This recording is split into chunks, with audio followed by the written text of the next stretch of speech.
Good evening, everybody, and welcome to this exciting webinar organized by the Center for International Relations and Sustainable Development, Southeast Europe's #1 foreign policy think tank.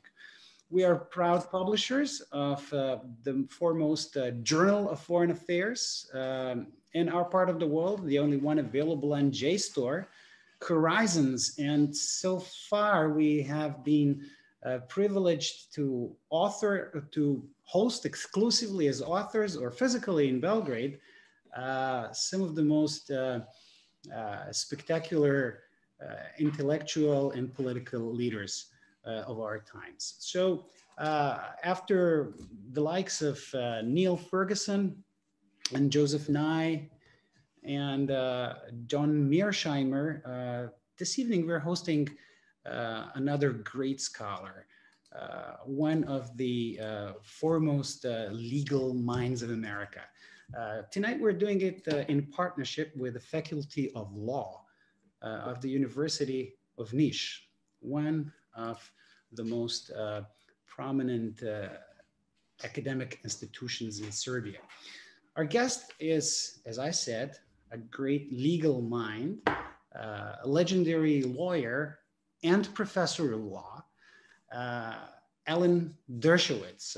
He was called the most distinguished defender of individual rights and the best known criminal lawyer in the world, amongst many attributes that he has earned in his decades-long career.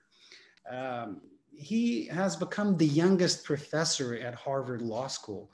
In Harvard Law School's history, he was teaching for 5 decades at Harvard, and now he is a professor emeritus at this great academic institution.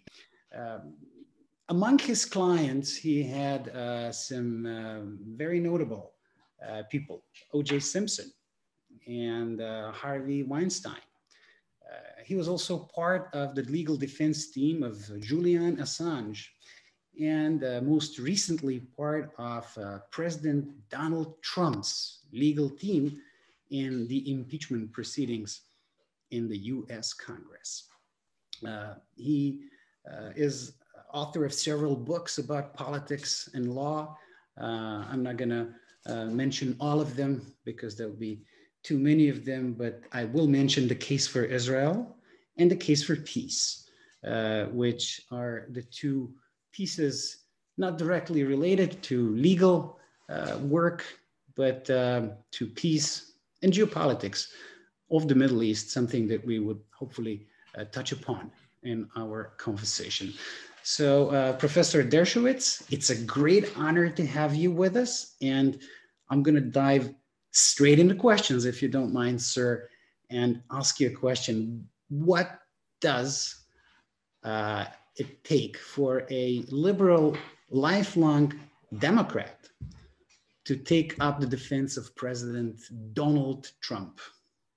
Well, thank you. And thank you for inviting me. I wish I could be in Belgrade in person. I've been there on a couple of occasions. I love the city.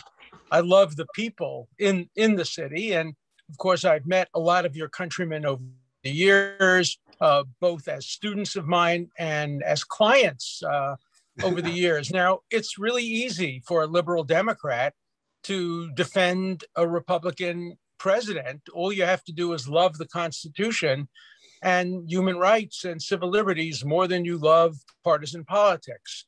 I also defended Bill Clinton when he was impeached. I was a consultant to that legal team.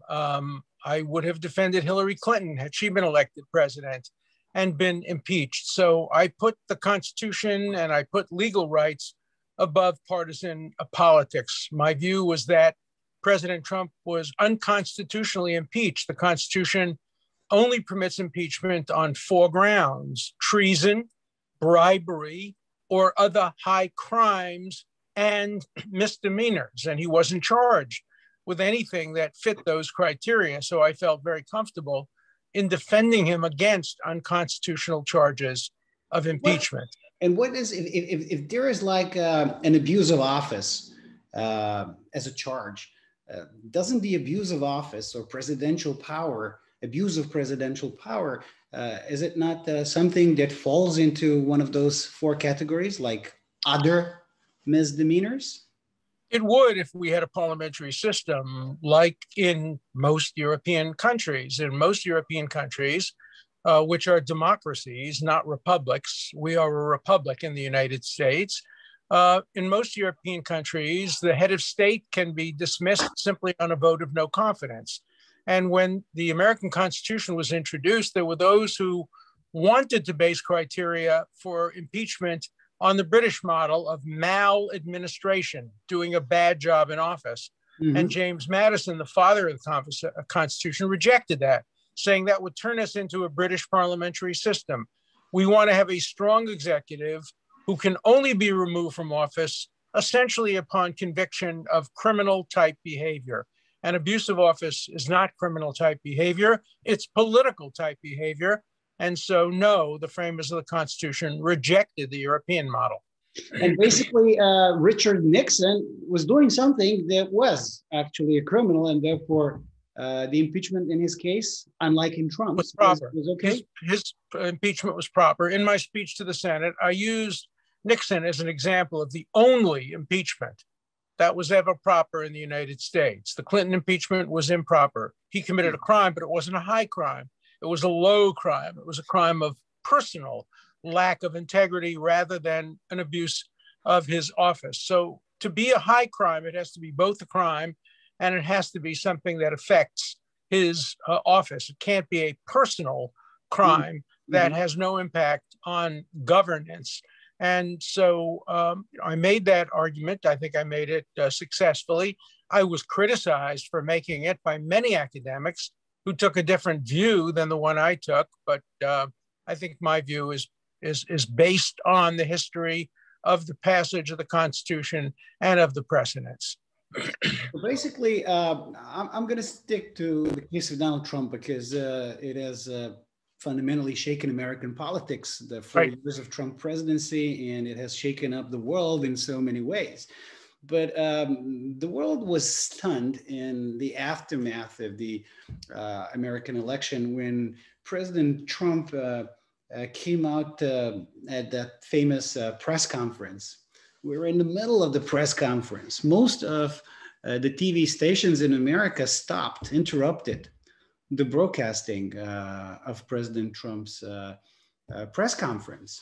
So, and shortly afterwards, you had Twitter blocking his account and several other social networks doing the same thing. So, in your opinion, was that a violation of the freedom of speech, or was it a proper thing to do? Well, remember that television stations, which are private in the United States, have their own First Amendment rights. They have a right to cover what they want to cover. They have a right to censor what they want to censor. I don't think it was within the spirit of the First Amendment to cut off President Trump's speech, but it was within their constitutional rights to do so. Look, the president's speech on January 6th, I think, was wrong. I don't approve of it. I think he certainly may have contributed, even though he didn't intend to, may have contributed to what happened thereafter in terms of the attack on the Congress. But I think it was protected constitutional speech and not an appropriate ground for impeachment. It's a good reason not to vote for him. It would be a good reason for rebuking him. Mm-hmm. It'd be a good reason for Twitter not to cover him, though I think it's a mistake. I think Twitter and other social networks should cover everything. Should be platforms that allow anything except anything that's illegal to go on. They don't have to permit child pornography. They don't have to permit literal incitement to violence, which would not be protected by the Constitution. They don't have to permit telling people how to make a nuclear bomb in their basement. But beyond that, I think they should be platforms and should allow every position to be expressed. For example, now I'm helping with the defense of the man, the My Pillow man, Mike Lindell, who believes that the election was stolen. I don't believe the election was stolen, but I'm defending his right to say it was, because I think we need to have an open marketplace of ideas. Our First Amendment doesn't distinguish between good ideas and bad ideas, correct ideas and false ideas. If you want to deny the Holocaust in America, you can do so. You'd be a fool and a bigot and a racist and an anti-Semite to do it, but you would have the right to do it under the Constitution, and I would defend your right to do it, even though my relatives were murdered in the Holocaust. So what actually, where's the line between the right to say whatever you believe, the First Amendment, and the hate speech? Who is the person, who should actually decide whether something is on this or on that side of the red line? Well, first of all, we've already decided that hate speech is protected. You're allowed to make hateful, racist statements. You can be canceled for it. You can be attacked. You can be criticized. But a person is allowed to say Jews control the world. A person is allowed to say gays, blank, blank, blank, blacks, blank, blank, blank, Asians, blank, blank, blank. Hate speech is protected. The only speech that's not protected is in direct incitement to immediate violence. So if President Trump or anybody else stood in front of the Capitol and said, I urge you now to break down the doors. I urge you now to break the windows. I urge you now to attack senators and congressmen. That would not be protected speech. But if a president standing a mile away were to say, I think it would be a good idea to go into the Capitol and show them that we won't accept their verdict, that would be constitutionally protected speech. Of course, President Trump went even further. He said he wanted people to march to the Capitol peacefully and patriotically so that their voices could be heard.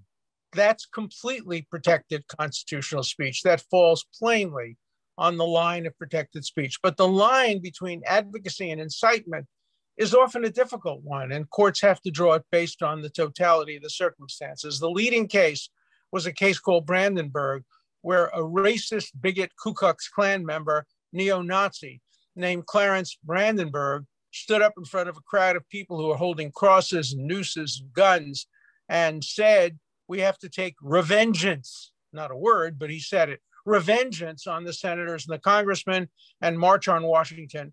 And the Supreme Court held without dissent that that was protected constitutional speech.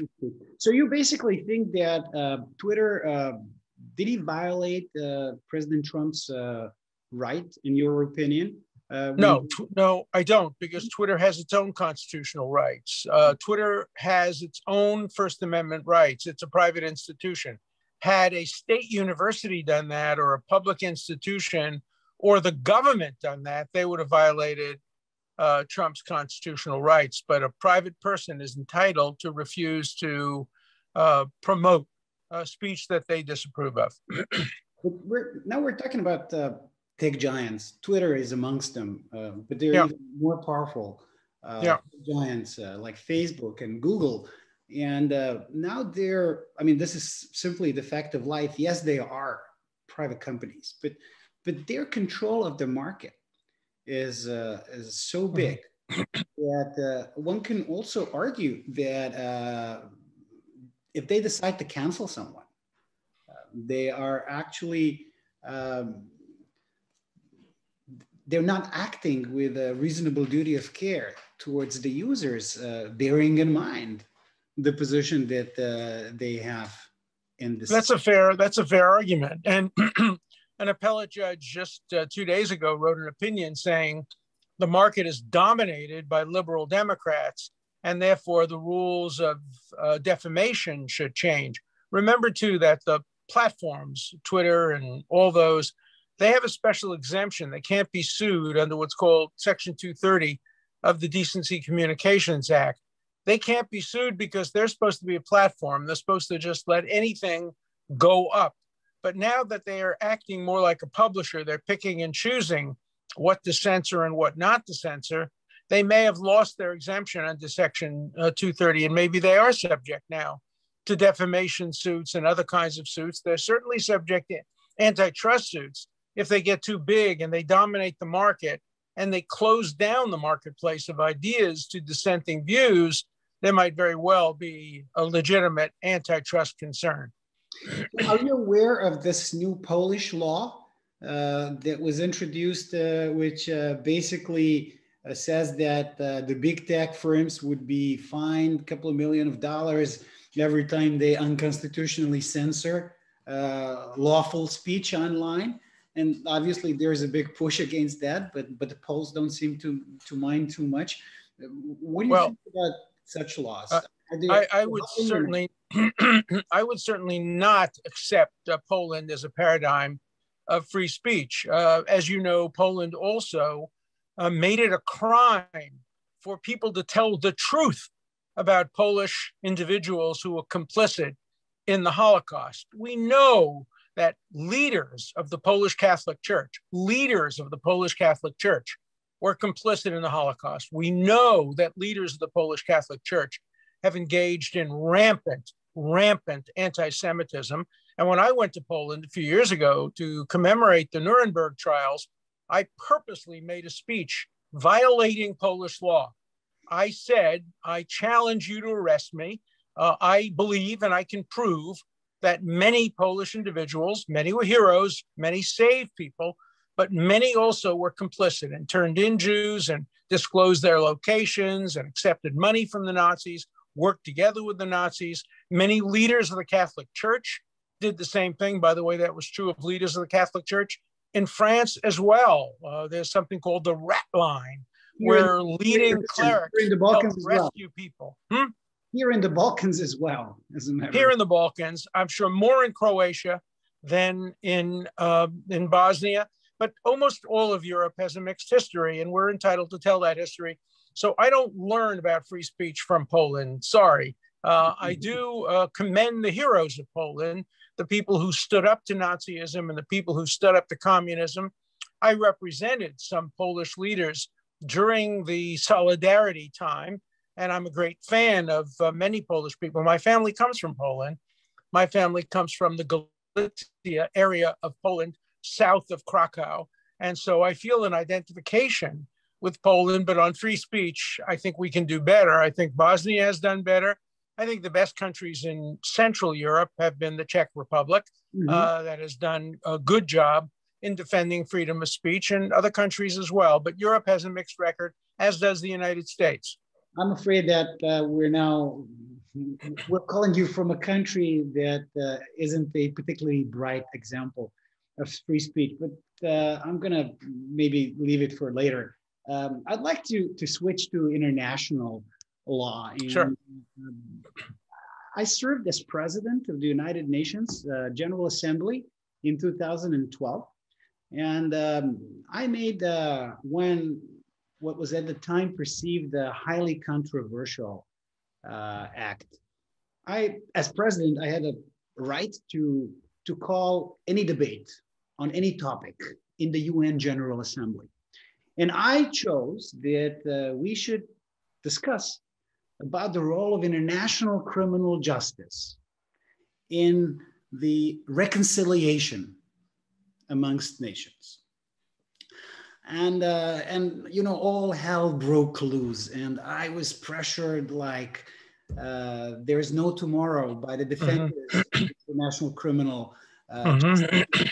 First and foremost, the United States. The United States, I remember, the United States really wanted me to drop discussion, but I didn't. So we ended up discussing the ICC and the Hague Tribunal for the former Yugoslavia, and discussing international criminal justice in general. A lot of people decided to boycott this. For example, the president of the ICC did not come to this discussion, despite the fact that this ended up being the biggest debate in the history of the UN in terms of the number of participants. So international criminal justice is considered by quite a number of countries and in the UN as a holy cow that you are not allowed to criticize. On the other hand, you are a very vocal critic of the ICC. So could you tell me your stance on the international criminal justice in general and the ICC in particular? Well, first of all, I want to commend you for having provoked that debate. I think it's a very important subject to consider. When the ICC was first established, I was a big supporter. I wanted the United States to sign on. I wanted every country in the world to sign on.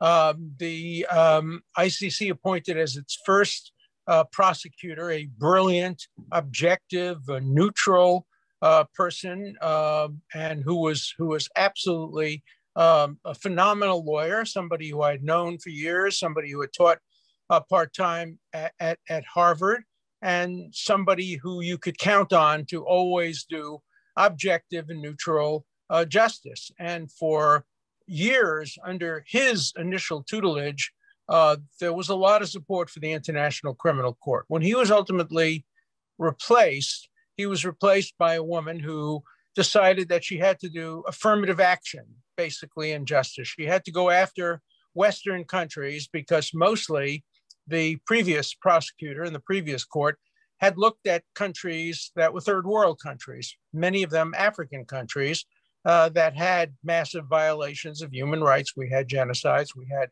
all kinds of attacks on the African continent. And so the new prosecutor recently went after Israel. And even though Israel is not a signatory, Israel wanted to be a signatory, by the way, and only didn't sign on because the United States didn't sign on, and Israel wanted to show alliance with the United States. But now they've come after Israel for the way it defended itself against terrorism in Gaza. And in doing so, they violated the principle of complementarity. Israel has a wonderful judicial system. Its Supreme Court is among the best in the world. And they ignored that. And they just went after Israel for actions that would constitute self-defense under any reasonable definition of international law. They also went after Israel on a political diplomatic decision, namely the occupation of the West Bank after Israel had offered to end the occupation in exchange for peace on 4 different occasions. So I have been very, very critical of the current International Criminal Court. They're getting a new chief prosecutor this summer, and I'm hoping that the new chief prosecutor will reverse some of the decisions made by his predecessor and will restore confidence in the objectivity and neutrality of the International Criminal Court. So in theory, I approve of international criminal justice only for signatories of the treaty. You can't take sovereignty away from people who have not voluntarily surrendered their sovereignty over events that occur within their country. But I'm hoping that people will sign on if the court proves itself to be objective. But was it? I mean, if I'm not mistaken, what led to this was the admission of Palestine to the court, and they signed up. They signed the Treaty of Rome, and they were admitted as a state party. Yeah. But what would happen? What would happen if Taiwan wanted to sign up? They wouldn't be allowed to. What would happen if Chechnya tried to sign up? They wouldn't be allowed to. What would happen if Tibet wanted to sign up? They wouldn't be allowed to. How about Kosovo? Or Kosovo? The Palestinians probably have the 10th best claim to independence of any country. Certainly not the best claim, because they turned down statehood in 1938, 1948, 1967, 1990, 2005, 2008, and they refused to sit down and negotiate even now. So their claim to statehood, based largely on terrorism, is far, far less compelling than other claims to statehood of other countries. But because of anti-Israel bias and anti-Jewish bias in many parts of the international community, only Palestine has been recognized as a state. It's a state without borders. It's a state without elections. Of course, that doesn't make them unique. Many states in the Rome Treaty haven't had elections in many, many years, or at least not had fair elections. But to pick Palestine and say, you're a state and you can now go after Israel, which isn't a signatory to the Rome Treaty, really did expand the jurisdiction of the court very considerably, and in my view, unlawfully. So basically, if a country like Israel, which is small but a very powerful country, has its reason to be deeply concerned about the works of the international criminal justice, then what is it left for small countries and relatively weak countries like Serbia? I come from one small country, not terribly powerful country, but it's not just about Serbia. It's about any small country in the world do you think it's wise to sign off your sovereignty and give it away so that this court or any other court can actually treat you if even like a far more powerful entities have deep reasons to be concerned about it? First of all, Serbia is a great country with a great, great history. Serbians were heroes in the Second World War. They fought hard against Nazism. And you know that the Palestinian leadership, interestingly enough, the Grand Mufti of Jerusalem was declared a war criminal for his activities in what was the former Yugoslavia. So I don't think the Serbian people should have great sympathy for the Palestinian leadership that existed during the 1930s and 1940s. Serbia was a great and independent and strong and principled country. And I'm a big fan of the Serbian people and how they dealt with their history, both under fascism and communism. So nobody can say anything negative to me about Serbia. I have a different view of Croatia, but we can talk about that some other time. In any event, I think it's a hard question for whether a small country or a large country should sign on. The United States is a large, powerful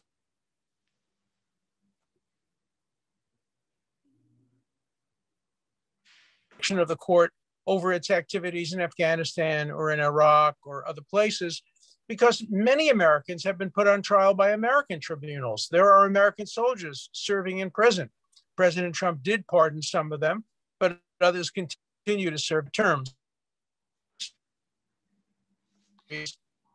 Very legitimate judicial systems, and they would think that complementarity would preclude jurisdiction over most democratic countries, but under the current prosecutor, she doesn't seem to have taken complementarity very seriously.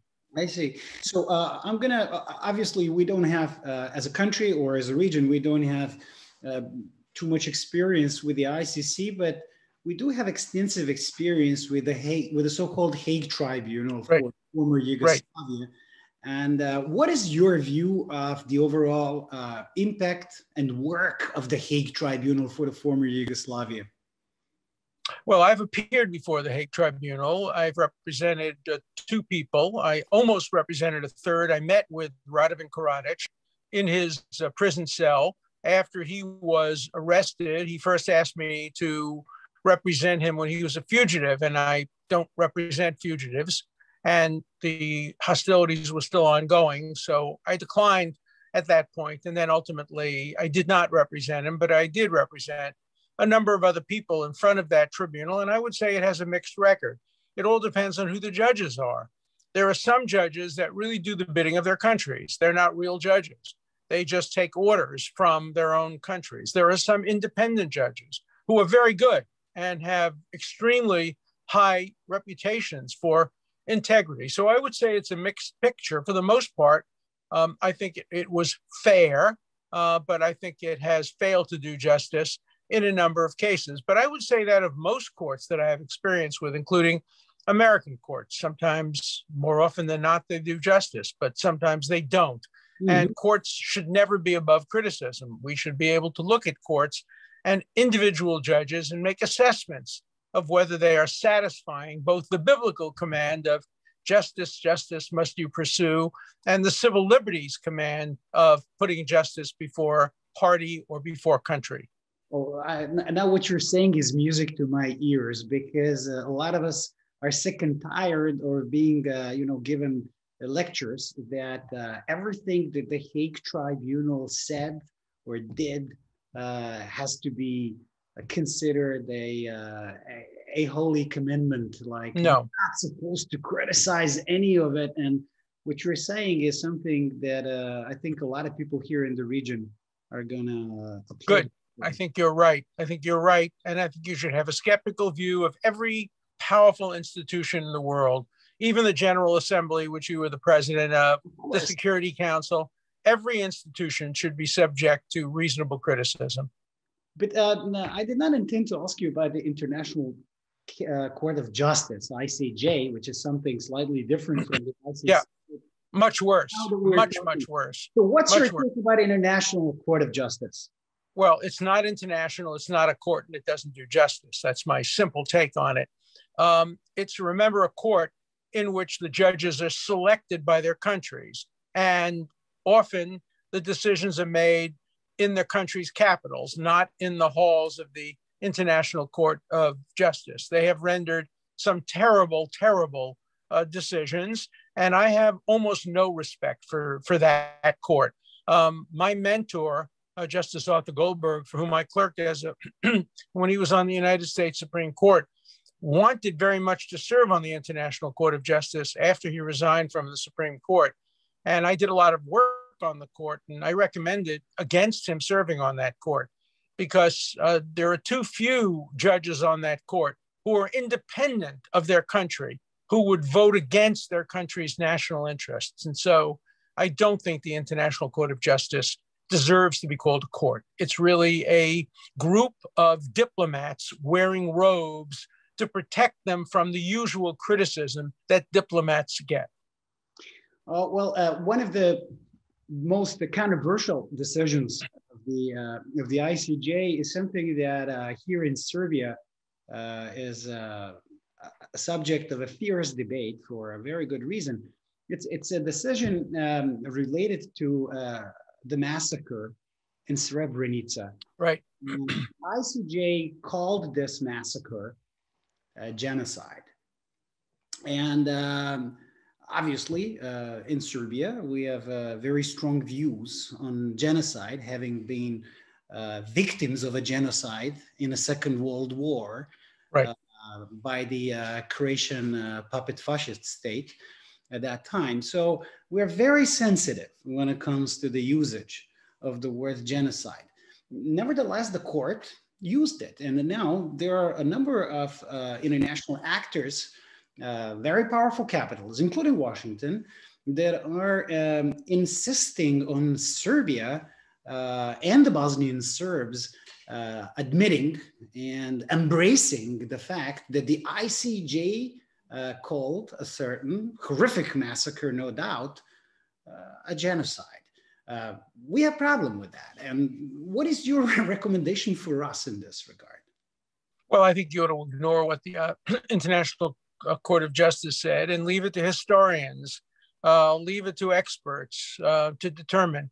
These things are complicated. Remember that in Turkey, it is a crime to describe what happened to the Armenians in the First World War as a genocide. And in France, it's a crime to say it wasn't a genocide. So since we have today, everything that's said in Turkey is said in France, everything that's said in France is said in Turkey because of the international media. So today in France and Turkey, you simply can't discuss what happened to the Armenians, the Armenian massacre. If you call it a genocide, you've committed a crime under Turkish law. If you say it's not a genocide, you've committed a crime under a French law. It should never be a crime to say anything about any international event. But I think that historians should continue to debate what happened, the terrible, terrible, horrible events at Srebrenica, and let historians make the decision about what the proper classification is, and let different historians come to different conclusions. But the International Court of Justice has no special competence to make a declaration of that kind that is in any way binding. Well, thank you very much. And now I'm going to switch to something that is particularly interesting for our students. And mind you, the participants in this webinar are about 50 brilliant students of law. Wonderful. From Serbia. Many hundreds actually applied, but we decided to take about 50, 55, the best applications. And they sent in their questions. We're going to soon dive into these questions, but I have put some questions together, and a lot of them ask this. They say it's perennial. I'm not a lawyer, so I wouldn't be able to tell. As a lawyer, criminal lawyer, do you accept as a client someone who you know for a fact committed the misdeed that you are going to try and defend him against in the court? Absolutely. I would say probably 75% of my cases have been clients who I believe were almost certainly guilty. Of course, it depends what they're guilty of. If they're guilty of expressing controversial free speech, that's not a moral issue for me. Of course, I'll defend them. But I have defended people who I believe were guilty of murder, guilty of robbery, guilty of fraud. I won't accept a case where the client, who I believe is guilty, insists on taking the witness stand, because I have no obligation or even right to suborn perjury, to put a client on the stand who I know will lie. So I will not allow a client who I believe to be guilty to take the witness stand. On the other hand, it's a rare case where I will allow a client to take the witness stand, whether innocent or guilty, because I think the best defense, at least under American law, is generally to challenge the prosecution's case, not to put on your own affirmative case. We had a big fight in the O.J. Simpson case. Mm-hmm. I did not want O.J. Simpson to take the stand. My colleague, F. Lee Bailey, wanted him to take the stand. I believe if he had taken the stand, he'd be convicted. And in the civil case, he did take the stand, and he was found liable for the very same acts for which he was acquitted in the criminal trial. But I will defend guilty defendants, and I do it in the spirit of Abraham in the Bible, where Abraham, right in the beginning of the Bible, argues with God, and God wants to sweep away all the sinners of Sodom, and Abraham defends them and says to God, how dare you? Would the judge of all the world not do justice? What if there are some innocent people? Would you sweep away the innocent along with the guilty? Every great person in the world who has been a lawyer and been in a position to be a lawyer has defended the guilty. At the Nuremberg trials, we had lawyers defending the Nazi war criminals. Of course, in the cases you mentioned in The Hague, we had people defending people who were guilty. The legal system requires that all people be given a zealous defense. And I want to see our legal system work. So I will always defend people charged with serious crimes. I have several rules. I won't defend somebody who is in the business of crime. If they are in the business of drugs, or in the business of being a racketeer, or in the business of terrorism, and if I get them off, they'll go out and continue to do it again. I don't represent people like that. I don't represent fugitives, which is why I didn't initially represent Radovan Karadzic, because he was a fugitive. And I don't represent people who create a conflict of interest with me, people who have harmed me or harmed my family or anything of that kind. But other than that, if somebody is charged with a horrible murder, and I believe they probably did it, I will defend them. I'll defend them on constitutional grounds. I'll defend them on legal grounds. I will not allow them to take the witness stand and deny their guilt if I believe they did it, and if I have compelling evidence that they did it. But I think it's very important for lawyers to defend the guilty along with the innocent in order to reduce the number of innocent people who are improperly charged. Our legal system says better 10 guilty go free than one innocent be wrongly confined, and I strongly believe in that. Now, I'm going to ask you something that is basically a hypothetical question, because this person is dead. But would you consider defending Osama bin Laden had he not been killed, but arrested and brought to trial? And would you consider defending Osama bin Laden?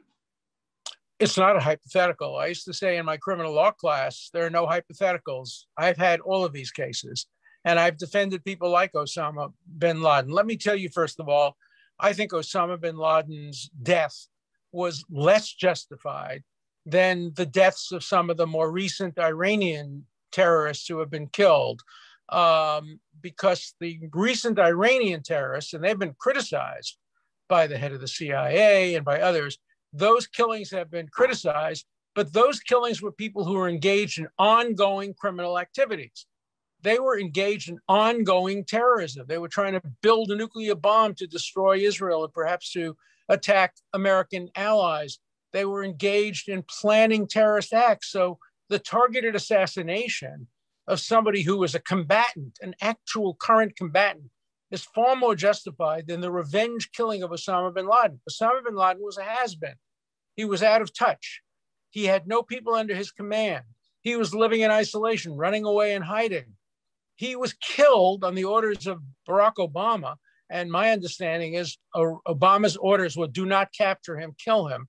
He was killed in revenge for the horrible, inexcusable mass murders that he orchestrated on 9/11.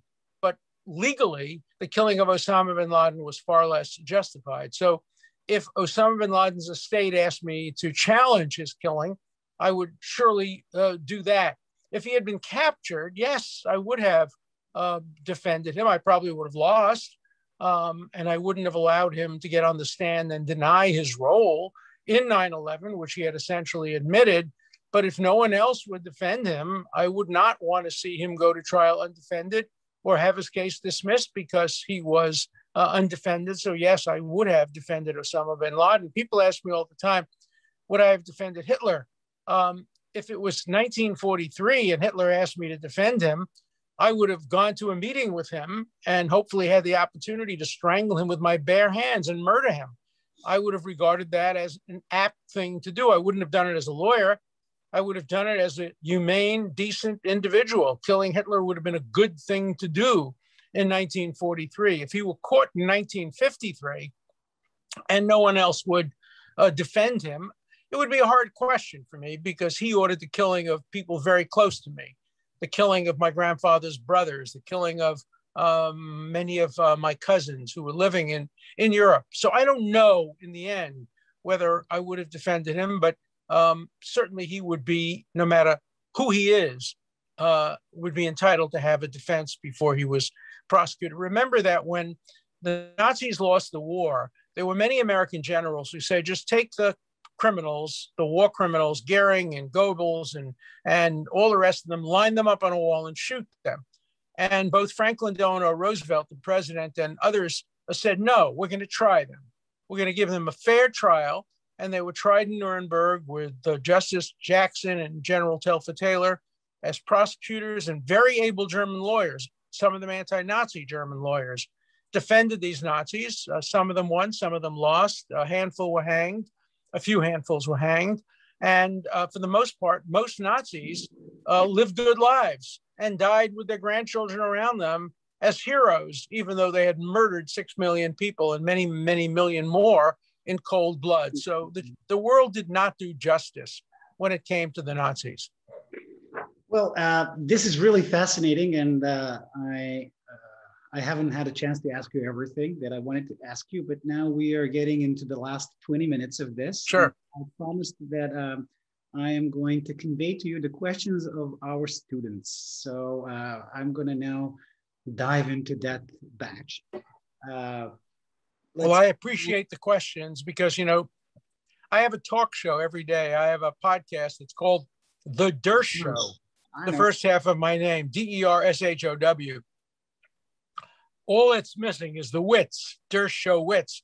And the wits is provided by my callers and the students. So now we're going to hear from the wits. So I'm looking forward now we're going to the Serbian wits, wits. And the first Serbian wits question is, why do you oppose death penalty? And what's your opinion of the life sentence? I oppose the death penalty because it's not imposed fairly in America. Today, whether or not you get the death penalty doesn't depend on how serious your crime is or how horrible your record is. It depends on whether you're white or black, whether your victim is white or black, whether your victim is male or female, whether or not you're poor or rich, whether you can get a decent defense lawyer. There is almost no relationship between the seriousness of the crime and whether you get the death penalty. In the last few days of the Trump presidency, I called President Trump and I pleaded with him to save the lives of 2 people on death row who were about to be executed. And I failed. I could not talk him out of it. And these were not people who had committed the most serious crimes. One of them was a seriously mentally ill woman who was executed. And the other was a man who had turned around his life. He had been a gang member as a young man, did something terrible, but he'd been on death row for 20 years and now was educating students that could have a very productive and positive life. And both of them were executed. I don't think either of them would have been executed had they been wealthy, had they had good lawyers, had they defended themselves properly. So I'm against the death penalty more on pragmatic than moral grounds. I think you could make an argument that if you could, by executing one guilty person, save 10 innocent lives, you could make an argument for the death penalty. But if it's imposed unfairly based on race and gender and wealth, then I think there's no justification for it. I also don't like life imprisonment. I think everybody has the right to be redeemed.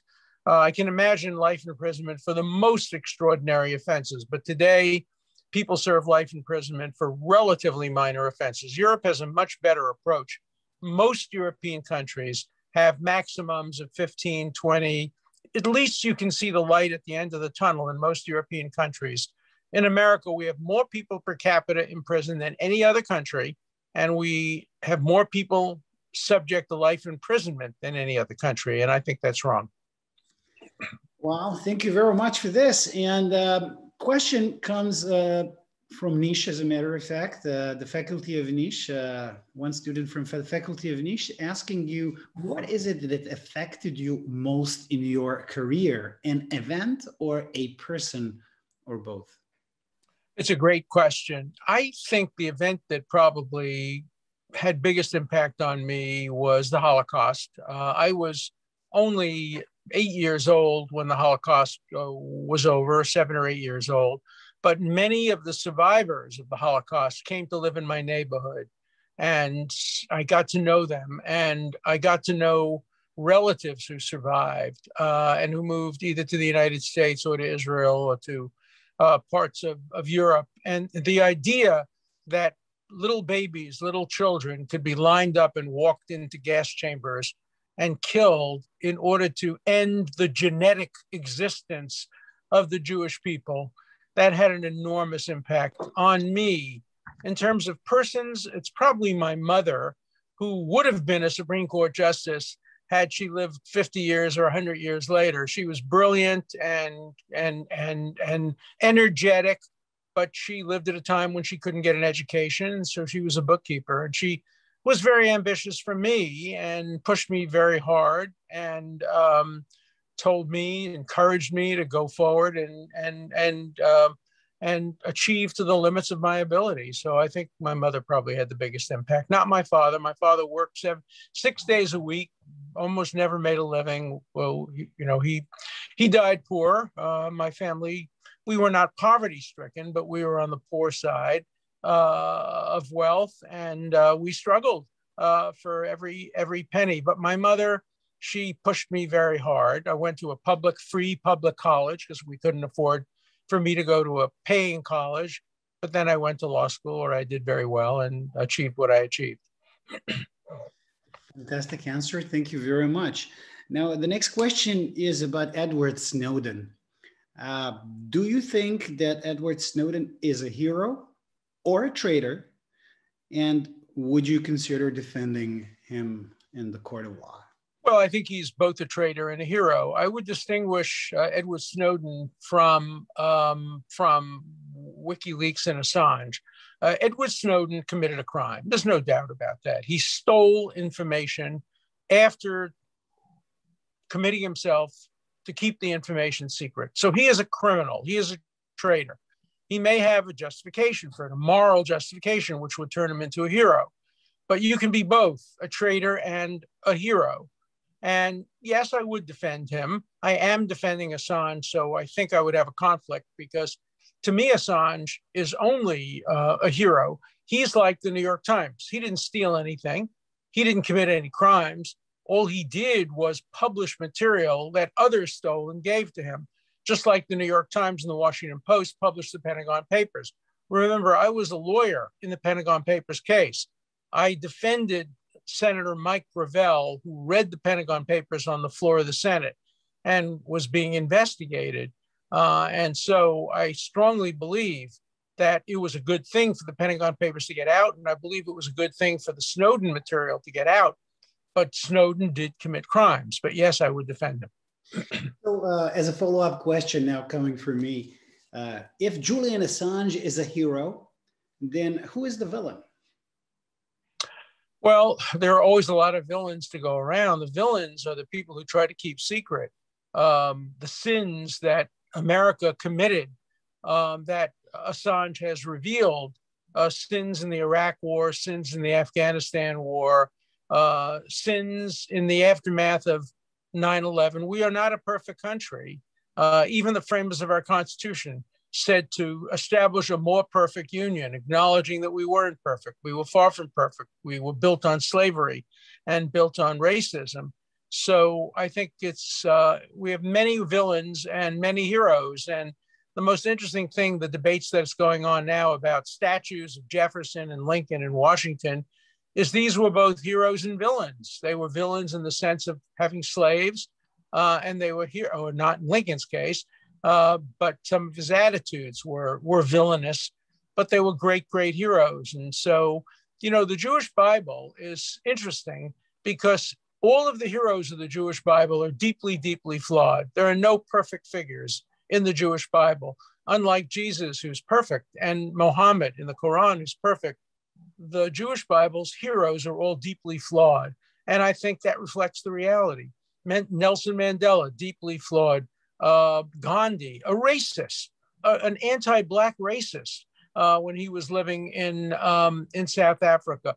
Gertrude Stein, the great writer, a neo-Nazi, a Jewish neo-Nazi who supported Hitler and supported Pétain and supported Laval and supported the Nazis in France. That's how she got to live with Alex Toklas in the open. So, you know, I think there's so many instances of hero villains, villain heroes. I think some of the villains of Bosnia probably are considered heroes by some. And I think everybody who considers them heroes has to also admit that with their heroism came some villainy. So I think mixed pictures, nuanced, is so important and so human. It's actually very fascinating because one of the most celebrated people in Serbia is Gavrilo Princip, the guy who actually assassinated the Archduke Ferdinand in Sarajevo in 1914, which led in a few months down the road to a global conflict. And right. when people in the world try to say that he's a terrorist and somehow a villain, most of us in Serbia get to be very offended because he's a great but you know, you see that all over Eastern Europe. We're seeing now stadiums named after Nazis.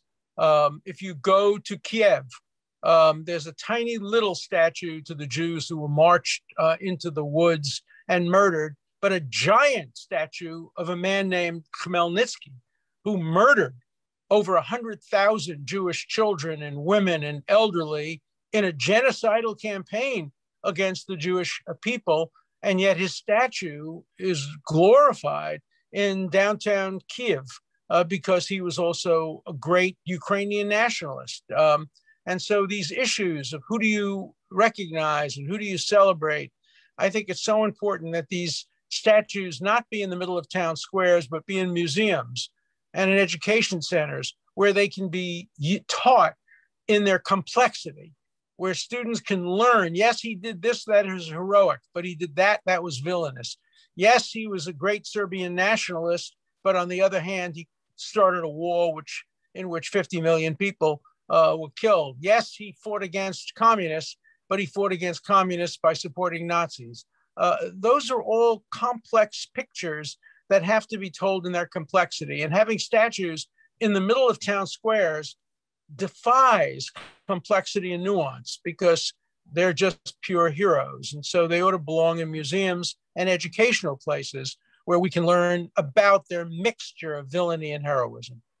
Well, one of the most complex questions in the world, obviously, is the issue of Palestine, the relations between Israel and Palestine. And you have recently said that Jared Kushner deserves to be nominated for a Nobel Peace Prize for the Abraham Accords and all that. I'm not going to ask you about the Abraham Accords, but I am going to ask you, what do you think? Is there ever, well, ever is probably too ambitious a term to be placed here, but do you think that in any foreseeable future, there is going to be a solution, a lasting solution, a sustainable solution for the Israel-Palestine conflict?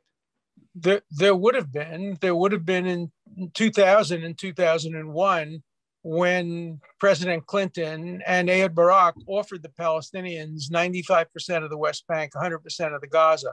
There would have been a solution when Ehud Olmert offered them 97% of the West Bank and all of the Gaza that had already been abandoned. But the fault was the United Nations. The United Nations sent the terrible message to the Palestinians. No, don't accept the compromise. We're on your side. We're 100% on your side. We'll support you. The fault lay with the boycott, divest, sanction movement, the BDS movement. They said, no, don't accept the compromise. You'll get all of Palestine. You don't have to accept the compromise. The fault lay with other countries in the world, with radical left, which said to the Palestinians, we're on your side, don't compromise. And the greatness of the Abraham Accords is it sent a message to the Palestinian leadership, the Arab Sunni nations in the Middle East don't care as much about you as you think they do. They will make peace with the Israelis, whether or not you make peace with them. You no longer have a veto over the peace process. So if you want a state, come to the bargaining table and negotiate. The Palestinians can get a state tomorrow. I could sit down with Abbas. I could sit down with Hanan Ashrawi. We could come up with a plan for a state with the Palestinians getting the vast majority of the West Bank, a divided Jerusalem, which is the capital to both countries, united, but a capital to both countries. We could come up with a plan for a Palestinian state if only the Palestinians had the motive to do it. And I think they don't at the moment. And the Israelis are moving more to the right. The Palestinians are moving more to separatism and belief that they'll get a state through either violence or third-party United Nations support. And so I don't think we're seeing a movement towards statehood at this point. But I think in the end, the two-state solution is the optimum solution for all sides. And you think that eventually it has to come to that? I think it should come to that. There's no inevitability in history. And if the Palestinians, look, when Yasser Arafat died, the students at Harvard, Palestinian students, wanted to put up the Palestinian flag, and the school wouldn't let them do it. And as a free speech advocate, I said, yes, I'm going to defend you. And I got them to put up the flag. But I told them that I was going to come to the celebration and I was going to make the following statement. Yasser Arafat's death was untimely. Untimely in the sense of he had only died 5 years earlier. The Palestinians would have had a state. If he were dead in 2000 and 2001, when Clinton and Ehud Barak offered them a state, and Jimmy Carter told Yasser Arafat not to accept it, and Yasser Arafat didn't accept it. If Yasser Arafat had been dead 4 or 5 years earlier, the Palestinians would today be celebrating their 20th year of statehood. So today, it's hard to get a Palestinian leader to accept a state. It's very complicated to run a state. It's much easier to be a dissenter, always complaining and whining about why they don't have a state, when they could have had one so easily if they just couldn't take yes for an answer. They just couldn't take yes for an answer, and they never missed an opportunity to miss an opportunity. I hope they don't miss more opportunities, because I think a two-state solution is the best solution. It's a compromise solution, but it's the best solution in the Middle East.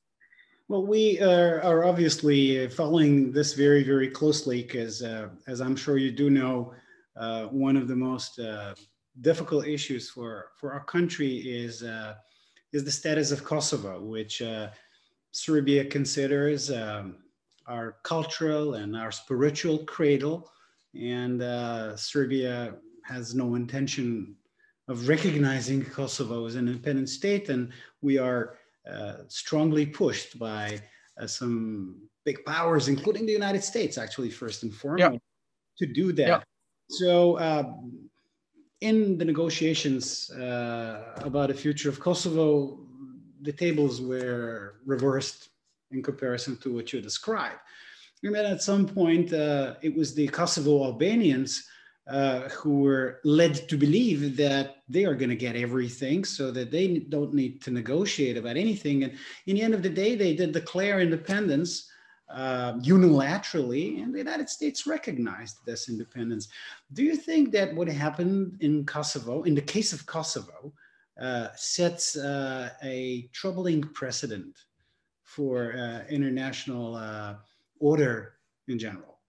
Look, I think negotiated resolutions are always to be preferred over unilateral actions. But remember, I come from a country that established its own independence unilaterally with its Declaration of Independence, when in the course of human events it becomes necessary for one country to sever its bonds with another country. So I understand both sides of the issue. And I have to tell you, although I'm willing to speak on most issues, this is an issue I just don't know enough about to give a definitive resolution, except to say that a negotiated resolution is always better than a unilateral one.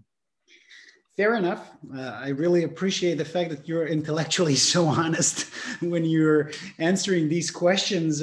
Now I go to another question asked by a student. Perhaps it's a bit wide, but I'm going to ask it nevertheless. Sure.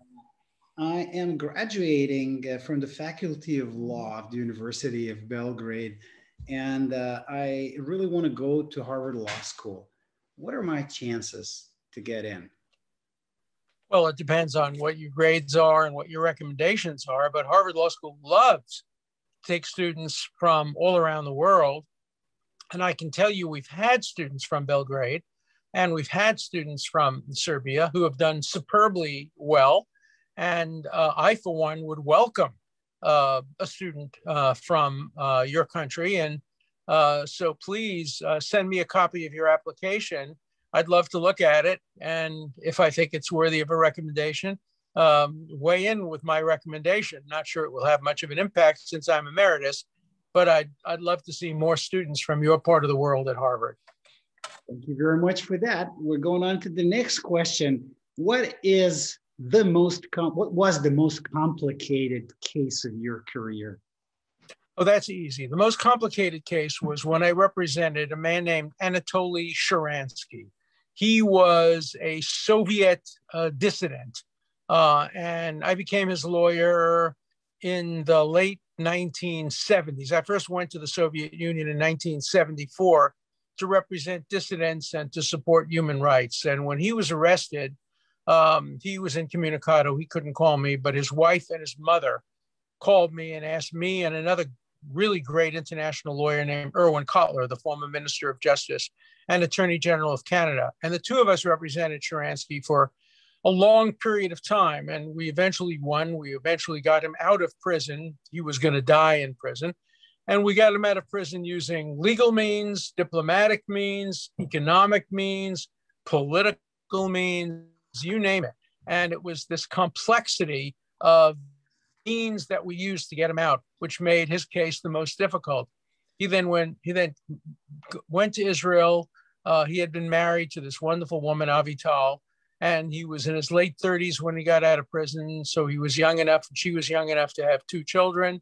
And now he's a grandfather, and we've become good friends. And it was both the most complicated and the most gratifying case of my life. I did it for free. I didn't get paid for it.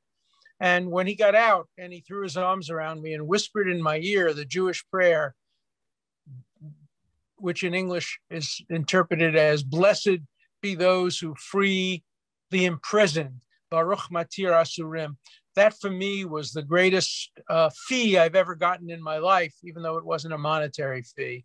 And so, you know, there's a lot of gratification being a criminal lawyer. I've saved people from death row. I've saved people from life imprisonment. I've vindicated innocent people. Yes, I've also gotten some guilty people acquitted. That's true.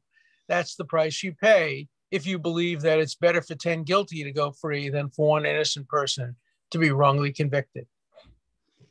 And do you think, as a great defender of human rights and civil liberties, do you think that the result of this latest pandemic is actually the curbing of human rights worldwide? And do you think that they will ever be recovered? Or do you think that some ground is lost forever in this regard?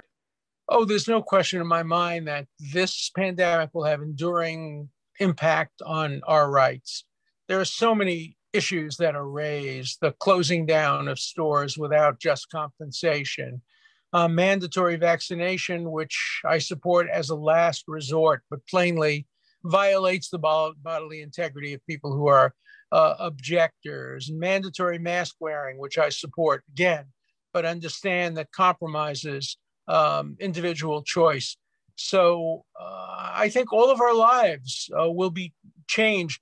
My mother lived through the flu, the influenza epidemic of 17 and 18. She almost died.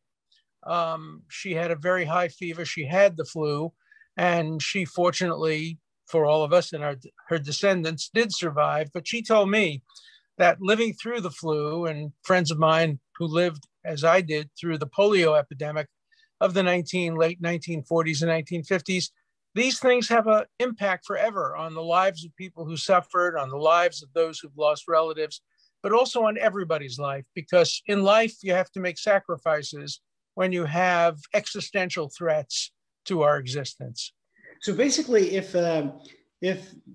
there's a law passed in the future that you can't do this or you can't do that, like, I don't know, travel on a plane or enter the United States if you don't get vaccinated, for instance, what would be your response to that? Well, it depends on the science. I would follow the science. But let's remember 9/11 had a big impact. Before 9/11, you could get on an airplane without even showing ID. You could walk into any big building. Since 9/11, everything's changed. All of our rights have been somewhat diminished. I wrote a book. One of my favorite of my 45 books that I've written is a book called Rights from Wrongs, where I promote a theory of human rights. It's called the secular theory of human rights, that you can't understand where human rights come from unless you see the wrongs that provoked the rights, the wrongs that generated the rights. And sometimes it's not even wrongs, it's just events. But rights don't go abstractly.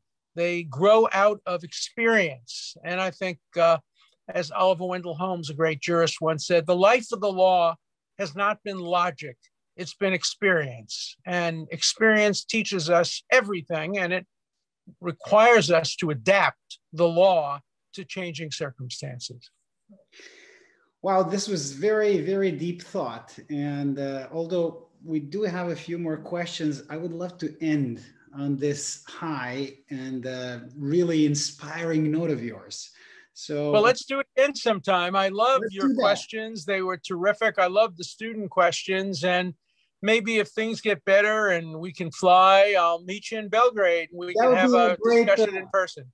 Thank you so much. We would love to invite you, and we actually consider yourself invited to Belgrade.